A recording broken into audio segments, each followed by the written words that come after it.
புரியல. நிச்சயமாக சொல்லுவேன். இந்த ஆட்சி நிச்சயமாக சிறப்பாக நடக்கும். கடந்த 5 ஆண்டுகளுடைய சிறப்பான ஆட்சியினுடைய வெளிப்பாடு குறிப்பாக பெண்களிடத்தில் ஏற்பட்டிருக்கக்கூடிய ஒரு நம்பிக்கை அது தொடரும் பட்சத்தில், இந்த 5 ஆண்டுகள் தொடரும் பட்சத்தில் அடுத்ததாக அந்த மக்களுக்கு சேவை செய்ய வரோம், மக்களுக்கான திட்டங்களை செயல்படுத்துகிறோம். அப்படி இருக்கும் பொழுது அது மக்கள் திருப்தி அடையும் பொழுது அந்த அரசு திராவிட முன்னேற்ற கழகங்களுடைய ஆட்சி தொடர்றதுல என்ன இது இருக்குது? சந்திரசேகர் பையன் டைரக்டர் பையன் நடிகனாக வரம்புட்டுறதுக்கு தகுதி இருக்கும் பொழுது தளபதியாருடைய பையன் அடுத்து அரசியலுக்கு வரதில் என்ன தடை இருக்க போகுது? கருணாஸுங்கிற நடிகனுடைய பையன் டைரக்டராகவும் நடிகனாகவும் இந்த சினிமாவுக்குள்ளே வரும்பொழுது ஏன் கருணாஸோடைய பையனுடைய பையன் வரக்கூடாதுன்னு ஏதாவது நியதி இருக்கா? இது இருக்கா? சட்டம் இருக்கா?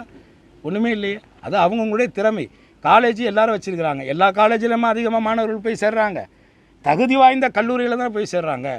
அதை நம்ம முழுமையாக பார்க்கணும்ல. அது முழுக்க திறன், நிர்வாகத்திறன், அவங்களுடைய பொது அறிவு, அந்த அரசியல் அனுபவம், இப்படித்தான் பார்க்கணும். அப்படி பார்த்தீங்கன்னா விஜயை விட அரசியல் அனுபவம் உள்ளவன் நான் தாங்க.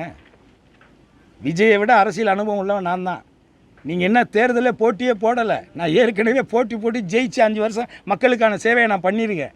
அதனால் நீங்கள் ஹீரோவாக இருக்கிறதுனால நீங்கள் காமெடியன்னா ரியல் ஹீரோ. அதை முதல்ல நீங்கள் புரிஞ்சுக்கோங்க. நன்றி. அவர் ஏன் போடுறாரு? நான் தான் ஹீரோ, சிங்கிள், ஒன்லி சிவகங்கை. நானே இவ்வளோ கான்ஃபிடண்ட்டாக இருக்கும் பொழுது நீங்கள் தான் ரொம்ப பெரிய ஆளாச்சே. எதுக்கு அப்புறம் 2 இடத்துல? ஒருவேளை இங்கே போனால் அங்கேயா? 2மே போயிடும். அப்போ தான் தெரியும் உங்களுக்கு.